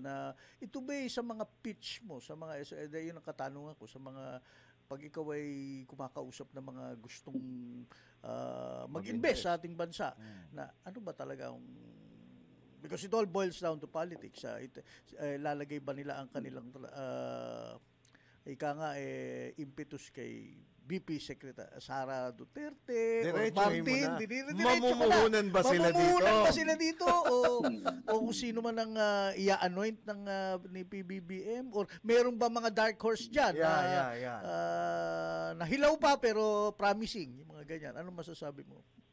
Yeah. Well, siguro pwede natin i-restate yung political unity, no? Kasi masyadong sensitibo nga. And sabi mo nga, the bus has already left the station. Ang apila na lang talaga natin at gusto rin ng investors, yung mga kausap natin, both local and foreign, is talagang mas nakafocus ang gobyerno sa ekonomiya, hindi sa politika, hindi sa 2028. It's not, kami sa business, sa academy, it's not really more of yung mga personalities na napaka-importante. It's really more of putting the house in order, making the system work, making governance work. As of now, hindi. Tingnan mo yung mga email ko and messages.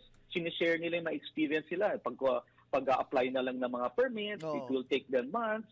Yung isa, i-convert lang niya yung kanyang maliit na lupain into a family business, nag-apply sa DAR, and yet, hiningin siya ng kalahating milyon, nang hindi siya nagbigay, ay, di ba, yun yung mga usapin So, dapat kung talagang tutuhugin tong corruption na to, a whole nation of approach, lahat ng sektor. Huwag na natin ilayo pa, BIR, Ayan. customs, no? Na-address ba yan? So again, kung i-digitalize mo yan, ayusin mo yung sistema, mapapawi yung yung agam-agam ng ating mga investors. Yung political risk, again, I'm not a political analyst, no? Yes. Pero ako as an economist, ang tingin namin sa political risk, mataas until now, at tataas pa for the next 2028. So it will impede growth, no? Even though naniniwala tayo na may growth dahil malakas pa rin ang OFW remittances, mataas pa rin ang BPO services, no? Malakas pa rin magkonsumo ang Pilipino at gumastos, no? Umiikot ng maayos sa ekonomiya. So nakikita namin for the next 3 years, walang haling politika itong analysis na ito. Ay, tingin natin mas maunlad pa rin. Yun nga lang, ang pangamba namin, may iiwan tayo na naman ng ibang bansa, ng Laos, ng Cambodia, no? Vietnam, naiwanan na tayo Actually. Oo, nung nakapunta ako doon, nang huli, I'm sure nakapunta na rin kayo, Yeah. mas maayos May yung kanilang transportation system. May Sa subway atin na rin. ngayon, pinag-uusapan. Kakaroon na rin. Yes. And alam mo, nakakalungkot dito, Joel, Drew, ang pinag-uusapan dapat ngayon ay legacy na ng Right. gobyerno. No? Legacy Kasi project. mid-year na Oo, legacy projects, and yet parang nag-uumpisa pa lang, no? Which nakakalungkot. Itong impact na to, itong nangyayari sa gobyerno ay nagre-reflect rin dito sa ating sa ating bansa, no, sa ating mga mamamayan. So kaya kailangan talaga mas maging proactive tayo, padama natin yung talagang rekomendasyon or inis natin sa gobyerno para naman mas maayos din sila, no? Napansin yata kasi nila, lagi tayong naka-social media. Okay lang na magbulsa sila na magbulsa, no? Bumili ng Lamborghini, pera ng bayan ang ginagamit, no? Ngayon, hindi tayo kailangan magwala, no? Kailangan ipaalam natin yung disgust natin at concern natin. Isigaw natin, iayos ang gobyerno. I-digitalize lahat yung transaction. Mag-a-apply ka ng lisensya sa LTO. Sana hindi ka na pupunta sa LTO. Di ba? I-renew mo na lang naman Papadala na lang rin sa iyong picture. Tama, Di ba? tama. Diyan ka na lang mag-exam sa Dapat bahay. Makakabawas pa sa traffic. Dapat ganun ang pag-iisip na gawin ng gobyerno, ng presidente, ng mga government leaders. No? Yan ang hinahanap ng investors. Ano yung solusyon? Nasolusyonan ba? Hindi So kaya yung sinasabi nating mga malalaking labels na international brands and local, saan sila nag-i-invest? No, Ibang hindi dito bansa. pumupunta. Hindi dito. Wala dito yung mga malalaki talaga. Yung brand ng mga nasa telepono nyo. Si Samsung ba? Meron ditong factory. Si Apple. Di ba? Wala Kailangan yun ang maakit natin. Okay. Well, maraming salamat, Professor Astro del Castillo. Unless kung may mga panawagan Unless ka may pa. panawagan na, huling panawagan. Before we let you go, thank you for your time dito sa Karambola. Well, alam mo, mabigat yung napag-usapan natin, nakakalungkot, no? Nakita natin yung mga detalye ng corruption, pero nakita din naman natin yung oportunidad, no? Sana mas doon tayo mag-focus. Mas pagandahin natin ang gobyerno, ang sistema, no? Remember, di ba? Ano ang sinabi sa atin ng tatay at nanay natin? We should make the world a better place. Yan dapat ipamana natin sa ating mga anak. At yung anak natin, yan yung papamana nila sa kanilang anak. May pinapapana naman yung mga kontraktor at politika sa kanilang mga anak Hindi lang sa bayan, yun lang. Pero a better place, no? A better for place. everyone. Loud and clear. So we should be more proactive in Sige. nation building. Maraming salamat. Maraming salamat, Professor Drew. Astro. No? Thank you very much. Sayang hindi ako nakapag-live sa inyo. Next time. At Hindi, nakapag- ikaw naman isang madali ka tips naman ng, hatakin Have a nice day, Prof. Ingat. Maraming salamat, Joel. Drew, maraming salamat din. Mabuhay po morning, kayo. good morning. Mabuhay ang ating mga kababayan. Yan si Professor Astro del Castillo, isang tanyag na ekonomista at kaibigan natin. Magbabalik po ang Karambola sa DWIC Aliw 23, 9:31 ng umaga. Magandang umaga Pilipinas, narito na mga tamang balita sa oras na ito. High-end vehicles ng iba pang government officials, sisilipin din ng pamahalaan. Detalye mula ka Patrol 13, Gilbert Perdez. Tiniyak ng Bureau of Customs o BOC na sisilipin at iimbestigahan din ng pamahalaan ng mga sakyan na umano'y pag-aari ng ilang opisyal ng pamahalaan, lalo na ang konektado sa DPWH. Sa bagong Pilipinas ngayon public briefing, sinabi ni Bureau of Customs Deputy Chief of Staff Attorney Chris Bendijo na parte ito ng utos ni Pangulong Ferdinand Marcos Jr. kay Customs Commissioner Ariel Nepomuceno na ipatupad ang good governance at magkasa ng lifestyle check upang masuri ang posibleng mga kaso ng katiwalian. Git ng opisyal, ang layunin ng ahensya ay matiyak kung tama ang nababayarang duties and taxes ng mga sakyan at iba pang kagamitan na pumapasok sa bansa. Bahagi rin daw ito ng kanilang proseso at pagsuri sa mga binabanggit na sa mga investigasyon at privilege speech sa Kongreso at Senado. Dagdag pa ng BOC, meron ng direktiba ang opisyal o si Nepomuceno upang busisiin ang mga mamahaling sakyan na iniuugnay sa ilang opisyal ng gobyerno. Anya, nais din matiyak ng ahensya kung dumaan ang mga ito sa tamang proseso ng importasyon. Paliwanag ni Bendijo, hindi lamang pamilya Diskaya ang iniimbestigahan, kundi maging ang iba pang mga opisyal na sangkot umano sa paggamit ng mga high-end vehicles. Patrol 13, Gilbert Perdes para sa Himpilang May Todong Las, DWIZ, nagbabalita ng tama, naglilingkod ng tama. DWIZ News Catch Up. News Catch Up. Congressman Elizalde Co naniniwalang hindi magiging patas ang bubuuing independent body kung isasama bilang miyembro si Baguio City Mayor Benjamin Magalong. Kung bakit, alamin natin sa report ni Patrol 30 Jelly Mendez. Binigyan diin ni Ako Bicol Party List Representative Elizalde Co na hindi siya mabibigyan ng patas na pagkakataon sa bubuuing independent body na mag-iimbestiga sa kontrobersiya ng flood control projects kung isasama bilang miyembro si Baguio City Mayor Benjamin Magalong. Ikinagulat ni Co ang pagbanggit ni Magalong sa kanyang pangalan tungkol sa flood control projects nang hindi tinutukoy ang kanyang mga basehan. Mariing itinanggi ni Co ang alegasyong ibinabato laban sa kanya kasabay ng pag-iit na kanyang sasagutin ang pagdawit sa kanyang pangalan sa oras na mabigyan siya ng pagkakataong magpaliwanag sa proper forum. Sinabi ni Co na hindi pa man nabubuo at nagsisimula ang tungkulin ng independent body ay hinusgahan na siya ni Magalong kung saan ay sa media interview ni Magalong ay idinadawit ang kanyang pagkakasangkot sa anomalya ng flood control projects na ibinatay lamang sa chismis o sabi-sabi. Ito si Patrol 30. Jelly Mendez nag-uulat para sa Himpilang May Todong Lakas sa DWIZ. Nagbabalita ng tama, naglilingkod ng tama. DWIZ News Catch Up. News Catch Up. 1,012 wanted persons timbog sa 35 operasyon ng PNP, halos 16 million pesos na illegal na sigarilyo nasabat. May live report si Patrol 17, Jopel Peleño. Jopel! Yes, higit pa ngang pinaigting ng pambansang pulisya ang kampanya kontra kriminalidad kasunod ng pagkakatimbog ng 1,012 wanted persons at sa smuggling. Base sa datos ng Philippine National Police o PNP, 1,005 dito ang most wanted at ito ang may kinakaharap na iba't ibang kasong kriminal sa ikinasang 35 operations ng PNP kontra smuggling at piracy. 45 katao ang naaresto at aabot sa 48 million pesos ang halaga ng mga kontrabando na nasabat.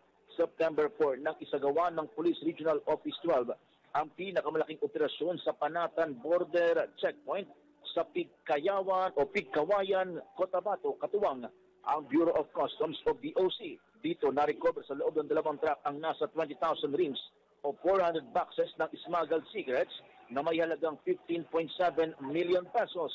Agad namang dinala sa BOC ang mga nasamsam na ebidensya at ang 6 na naarestong suspect. Kasong paglabag sa Customs Modernization and Tariff Act, Graphic Health Warning Law at Agricultural Economic Sabotage Act ang kakaharapin ng mga suspect. Ito sa Patrol 17, Chopel Peleño. Para sa Himpilang May Todong Lakas, DWIZ. Nagbabalita ng tama, naglilingkod ng tama. DWIZ News Catch Up. News Catch Up. At yan ang mga tamang balita sa oras na ito. Mag-follow at subscribe sa DWIZ Digital News accounts, Facebook, Instagram, YouTube, TikTok, X, DWIZ News app at DWIZ News website. Ako po si Daryl Justin. Nagbabalita ng tama, naglilingkod ng tama. Pabalik ang karambola sa DWIZ Aliw 23. Ito po si Joel Aksamana. Kasama po natin si Drew Nasino. Wala po ang ating mga kasamahang si Conrad Banal na kasalukuyang nagpapagaling sa kanyang karamdaman sa bahay. Bukas ay maaaring narito na siya. At si Kong Jonathan de la Cruz na nasa Ilocos ngayon dahil kaarawan, may selebrasyon ng kaarawan ni dating Pangulong Ferdinand E. Marcos Sr. sa Ilocos at medyo nandun ngayon si Kong Jonat. Kumakain ng empanada. Empanada, tupik, longganisang, bigan. Longganisang bigan. Bigan, Gusto pa niyang... Hindi, pare. Bagnet. Alam mo yung bagnet nila doon, yung nakabalot talaga sa dyaryo yung tunay. Malaki. Pampa high blood. Mabigat. Oo. By the way, kanina yung ating kaibigang sino nga ba to? Si Kong Chel o si Astro? Hindi, yung ating anchor. Si Daryl. Oo, si Daryl, anchor po yan, na napakagaling. Kung meron silang anchor, gaya ni Daryl sa Nepal, malamang hindi nagka-problema o nagkagulo. Alam mo bakit? Wala sila ng mga ganun. Facebook, YouTube, TikTok. Kailangan alam mo kung paano. Ganun pala yung mga tao doon. Pag ginagalit mo. Pero yun nga bro, isa sa mga trigger din pala yung Nepo babies. Meron sila. Yung post ng mga Nepo pala talagang minsan I underestimate that kasi ako umabot na ako sa estado ko ngayon pare sa edad ko na kung wala naman akong Lamborghini, wala naman akong Ducati at ano magagawa ko kung ano na lang meron niya basta may pambayad lang ako ng Meralco, ng tubig. Oo, tapos Telco, pambayad. Oo, ayos na sa akin yan, ganun. Pero obviously it rubs people the wrong way lalo na kapag naghihirap ka sa buhay.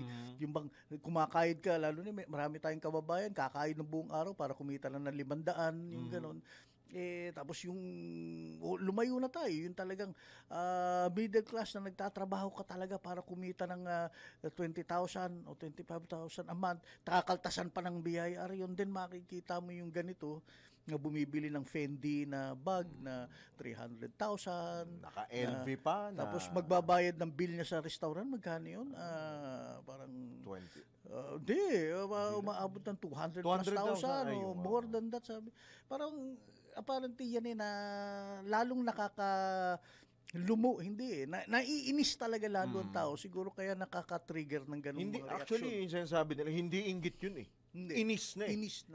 Pero having said that, alam mo, meron kasi, ma-explica ko lang para malagay natin sa proper konteksto. Meron kasi kung yung bayaw ko bumibisita ngayon kasama yung kanyang galing Dubai sila. Si paring Edgar Hermanos at saka si Maf Hermanos. Andito sila ngayon dahil umattend sila nung birthday nung kanilang apo. Ayan, dito dyan sa Candaba, Pampanga. Nakakausap ko yung si Mafu, isa clinical psychologist, mga ganyan.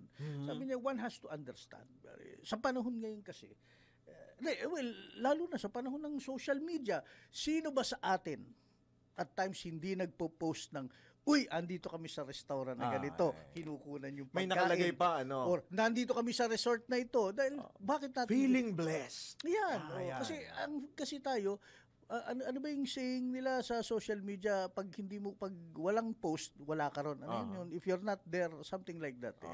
But here's the thing, yan daw kasi, is to show, di ba, yung parang na nag-i-exist ka, na nandito ka sa mundo, ganyan. Pero itong mga Nepo babies, iba yung kanila. They have to show kaya na pinapakita yung kayamanan nila pero a sense of validation. Yan ang tawag dyan.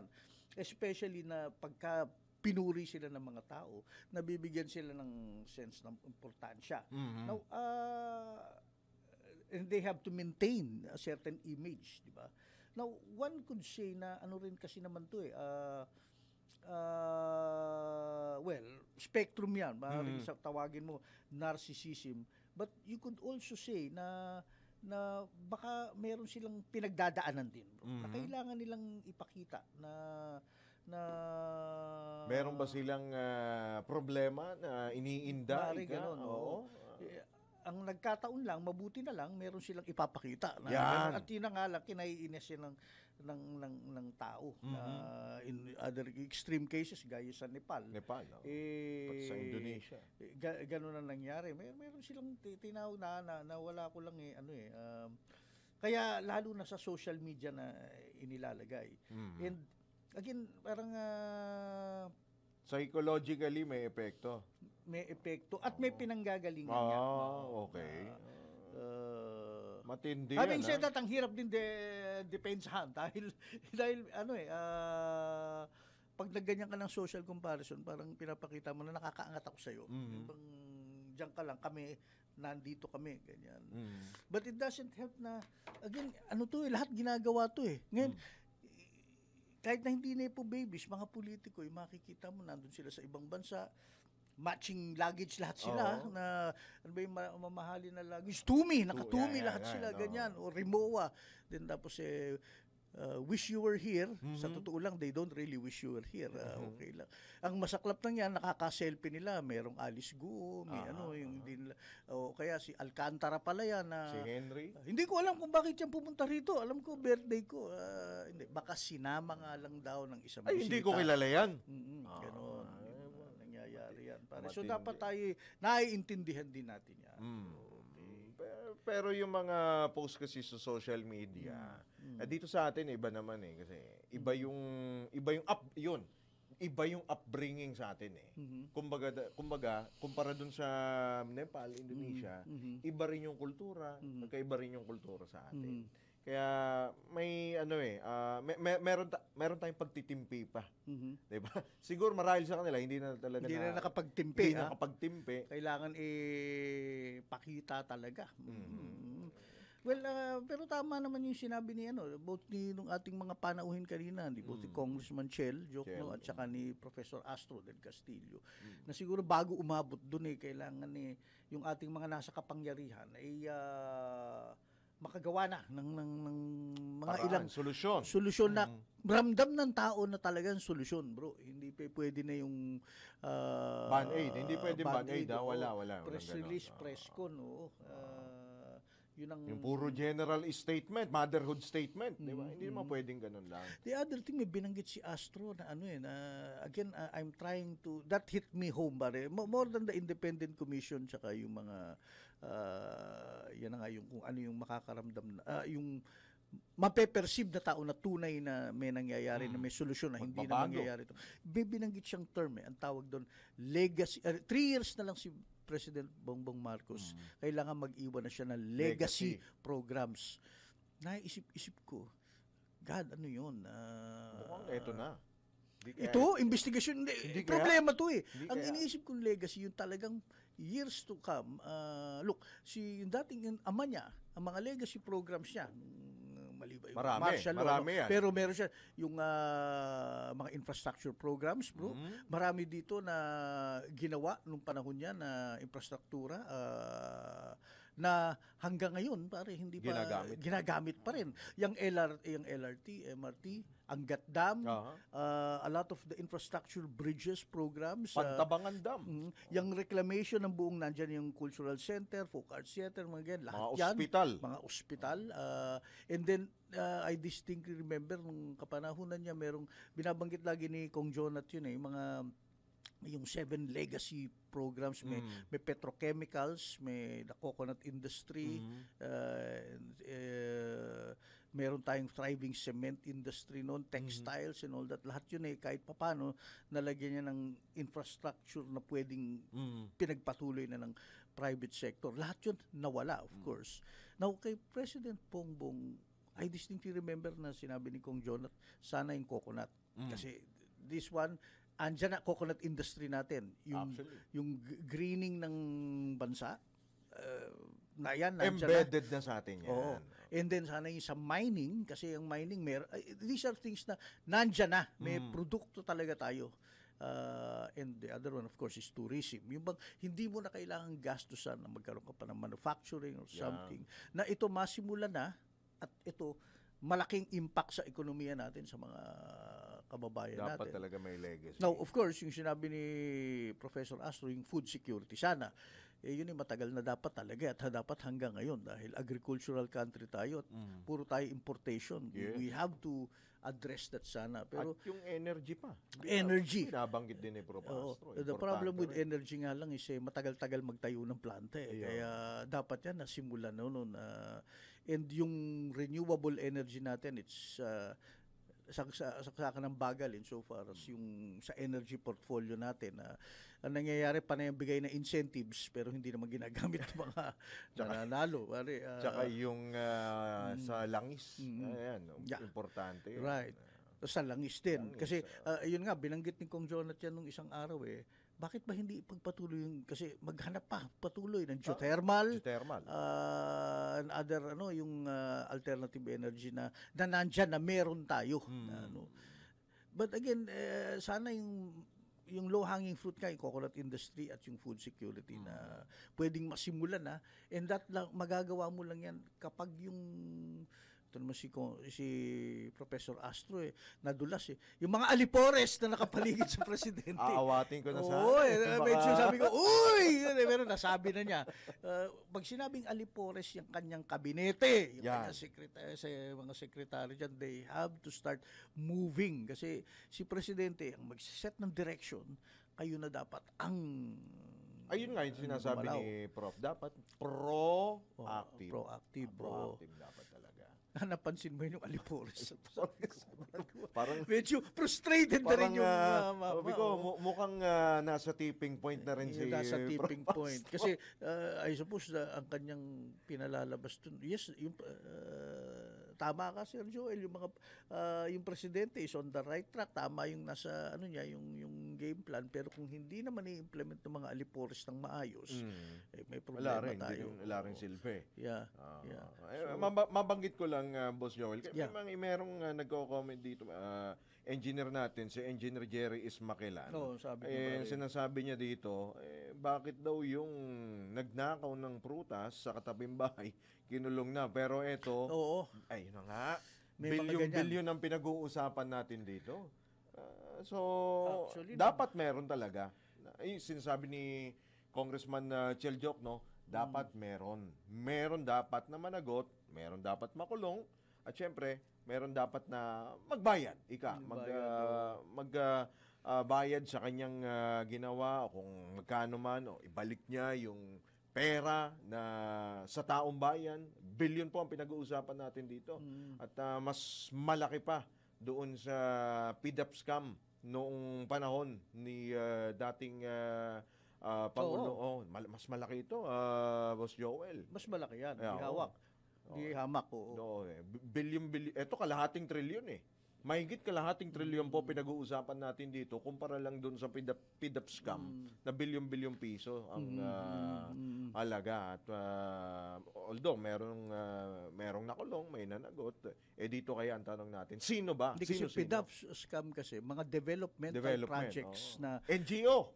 Hindi lang flood control yan. Hindi lang. Flood control, ito nga, 15 kontratista lang ang pinag-uusapan natin. Top 15 pa lang. But again, kasi para sa mga taong bayan, there is no more telling figure, visual, na nakaukit ngayon sa isip nila. Yung hanggang ngayon ako natatanda, hindi ko makalimutan yun, yung sa lamesa sa billiard table, tapos yung tumpok-tumpok na pera. I mean, may ganun pala. That's how they, hindi uso rito yung Gcash mo, sir? Gcash ko. Hindi mo pwedeng i-Gcash to. Hindi kakasya. So, this is how they do it, bro. At kahit anong baluktot na explanation sa Kongreso nun, hindi mo ma-explain kayo na siguro sa Nepal baka wala na, nagkanyuna na sila niyan pag ganyan, yung ganung klaseng trigger na pera yan. Makita pa yan doon ng mga tao. Sa atin, talagang unang-una ba't niya kinuna ng retrato yun? Kulang na lang i-post mo sa Facebook. Anong sabi? Si Bryce. Si Bryce Hernandez. Pangkaraniwan na lang daw yun sa DPWH na. Kalain mo. Pangkaraniwan sa kanila yun. Sa atin, Pangkaraniwan plus yung pangkaraniwan din yung pupunta ka sa casino at magsusugal ka ng bigay sa iyo ng boss mo. Which is obviously out and out money laundering ang ginagawa na nililinis nila yung pera pare na nakukuha nila. Isang palilinisan ito sa casino pare ipatalo mo whatever, di ba? But that in itself bro that's a searing visual sa isip ng maraming Pilipino. Kaya yung sinasabi nga ni Kong Jel Joc kailangan independent commission talaga. Pero yung sinabi naman ni Professor Astro, masyado namang unwieldy, sinama mo na lahat, academe, civil society. Ako hindi just get a couple of private sector guys pili na talagang may gravitas at talagang alam nating independent, may pangalan. And then there you go. And they are supported by mga forensic experts, accountants, dahil accounting yan at audit. Kailangan yan. And there you go. Doon mo na kunin. At then, imbue them with powers na talagang prosecutorial. Basta walang politiko. Walang politiko. Dapat. Kahit si Mayor Magalong, mukhang malabo nga. Dahil, akin kasi babatuhan siya ng mga mga lalo na mga kongresistang naakusahan na bakit ikaw? 'Di ba? Yun ang tanong lang doon Bakit ikaw ang bakit hindi si Richard? Bakit hindi si di ba yung gano'n? Sino Richard ba? Sino Richard? Richard. Di ba? Yung bang I don't know, i-announce na daw para anytime soon. Abangan natin. I mean, before the end of this week, maaaring bukas, Friday, na-announce na yan kung sino. And then doon na nga, yung next step dyan papayag ba yung Kongreso at Senado, tigil na yung kanilang... sabi naman ni Kong Chel, okay lang. Okay sa kanya. Okay sa kanya, di ba? Pero doon sa mga iba niyang kasama. Mga iba, kasi let's face it, yung mga iba, kailangan nandyan pa rin tayo. Paano mo puprotektahan yung sarili? At ito lang may katanungan ako, kanino? Kasi, okay, aminin ko na, meron ako mga kaibigan, bro. Na hindi lang meron dito sa Luzon, meron sa Mindanao at sa Visayas, mga politiko to. Admittedly, at hindi naman to nawawala but then again, it is a problem, sabi nga ni Chel. May conflict of interest, talagang kontratista sila or asawa nila, contractor, may nung naging sila, mga tawag dito politiko sila, incumbent na sila, nung nag-divest sila. Divest talaga, ha? Hindi, dinivest dun sa anak, sa divest pamangkin. O divert? Hindi. And, but definitely wala na sila sa board, pero yun na nga, yung anak nila, so, or apo, or pamangkin. It's almost the same. Kasi, kamag-anak. But here's the thing, my question is, again, yun ang sabi, kasi, parang nangyari lahat to, chat-chatang kami, gano'n. Sabi niya, Sir Joel, wala kaming ghost project. Yung lahat ng project na yan, it is monitored, audited, signed off ng signed off ng DPWH at So, hindi dapat kami kasali sa mga ganyang investigasyon. Ano masasabi mo? Dapat, sorry, might as well dapat mabigyan linaw. Let it fall where it fall. Kasi kung hindi, iisipin ng tao, hindi tunay na investigation. Hindi, yun nga, they profess, walang ghost project sa kanila. Pag binisita mo lahat daw itong mga walang mga nakausling dike o diking hindi natapos. Walang ampaw na semento, na concrete, Let the investigation the independent one. Independent one. The other thing is, yun yung binabanggit ni Kong Jonathan, na si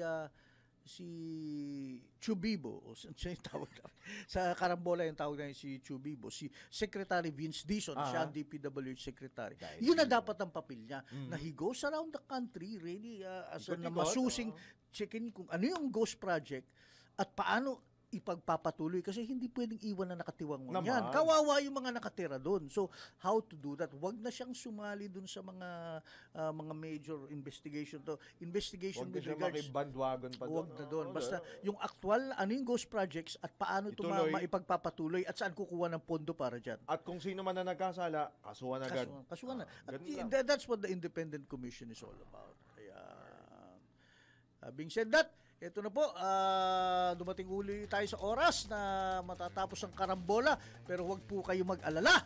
Andyan po ang SB19.